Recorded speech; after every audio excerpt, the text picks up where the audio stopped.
Hello, welcome to the Aquarian Mind podcast.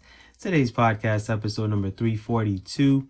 I'm your host, Jamel Crothers. It's Book Insight Friday. You guys know what time it is. We're delving into A Woman's Worth Part 2. Gonna do a little book reading, gonna break down the book for a little bit. And, the normal stuff, right? So, real quick, if you want to know the whole process of me writing the book, what went into it, please refer back to podcast number 141.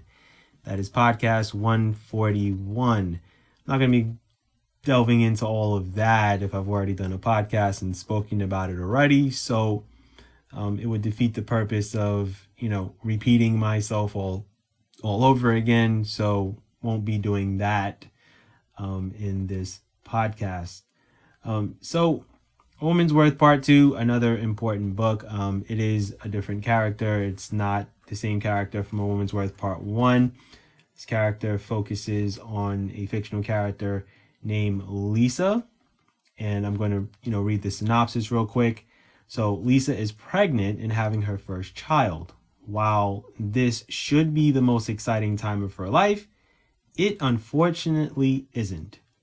She's sharing her journey not just through pregnancy, but of her journey to get maternity leave, have enough time to spend with her newborn child, figure out her finances, and start her journey as a mother. Her time is spent more on how much time she will have off and will have to make a big decision when it comes time to return back to the work world. Maternity leave is imperative to a woman, her needs, and the United States is one of the worst nations in the world in regards to this. This story delves deep into this, how other countries are ahead of this, and how change needs to occur within the government and our corporations in America.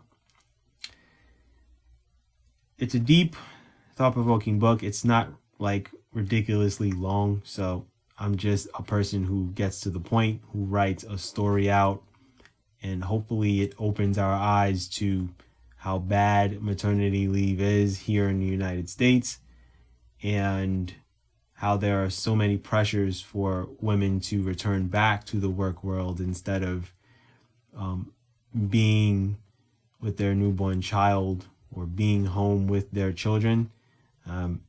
I can delve into so many avenues on why it is that way, but I'm quite sure a lot of you know the reason why, right? All right, so here is the chapter breakdown. First is the introduction, then it's maternity leave decisions to make, maternity leave in corporate America, using my FMLA/vacation time, holding my newborn, talks with my husband Mike, financial sacrifices, the decision, motherhood bonding, and then it delves into stories of other women. And then 3 years later, getting back to the work world, companies passing on me, gainfully employed again, and changing the laws for maternity leave. And then there's, my thoughts on maternity leave in America. Paternity leave is another thing, but I want to stay focused on maternity leave today. And then, I kind of share my thank yous and then I leave my social media pages. So let's read the introduction real quick. So it's more of me thanking, people with purchasing the book. The story will discuss maternity leave for women in America. While the characters are fictional, the goal is to shine light on a subject that only gets written about in articles but not shared on national news stations daily. It's time that a story like this gets written and we start discussing this more, as the United States are behind numerous countries in regards to maternity leave. While most countries don't have the population size of the United States, it still doesn't excuse that there should be federal laws that pay and give parents the necessary time to take care of their newborn child. So I hope you all enjoyed the story, and I did some justice in shining light on this major social issue that affects millions of people in America every year. So there's that element.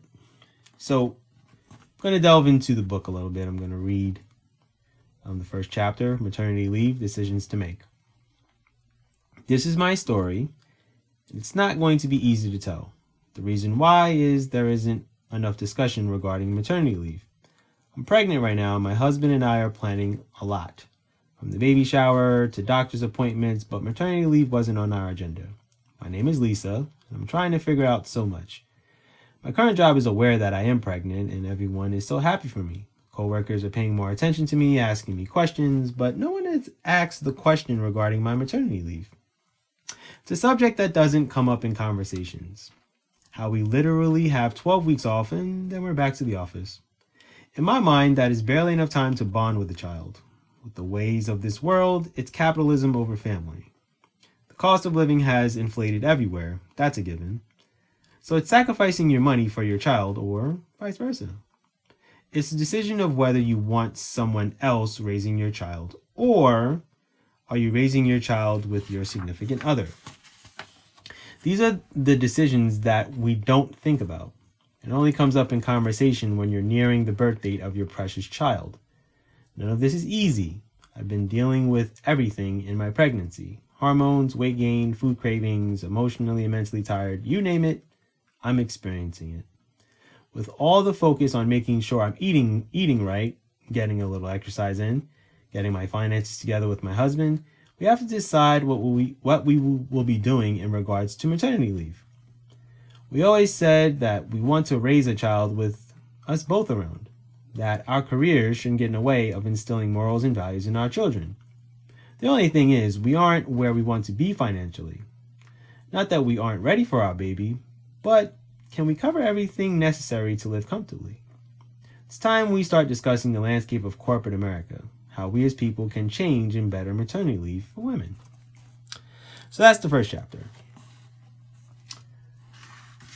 So, you know what? I'm going to read the second chapter for you. Second chapter, Maternity Leave in Corporate America. There's a struggle in America with maternity leave. We lose focus on how mothers need bonding time with their children. 12 weeks is surely not enough time. Most companies don't pay for your time off. Thankfully, my company does, and I count my blessings. But I look at my coworkers who were back to work within 12 weeks. I asked them if they went through a tough process of deciding. Most of them said no because bills have to be paid. They prepared to pay a babysitter or family member to care for their baby, and it was right back to the desk to work for a paycheck. Some of my coworkers were married and had to work. Their husbands made good money, but not enough to maintain everything. The crazy thing is, their husbands made more than them. But when it boils down to it, everyone has to make sacrifices somewhere. While it would be great to have my mother or my mother-in-law take care of my newborn, to put that responsibility on them would be way too much. With this being my first newborn, I want to be the motherly woman, not the career-driven woman who misses out on moments. Companies are businesses, and I understand that. They have to do what's best for them at the end of the day. It just makes it a struggle for women where we're always stuck. We're stuck making tough decisions regarding our lives and our children. No matter what, you have to be a decision maker in what's important to you. If you're a single mother, you have no choice but to go back to work. I never thought about all of this until now, and I'm starting to ask questions. I needed to know what women dealt with and went through in regards to this. Some got paid while they took the time off and others didn't. The ones that didn't had to file for short-term disability while they were pregnant.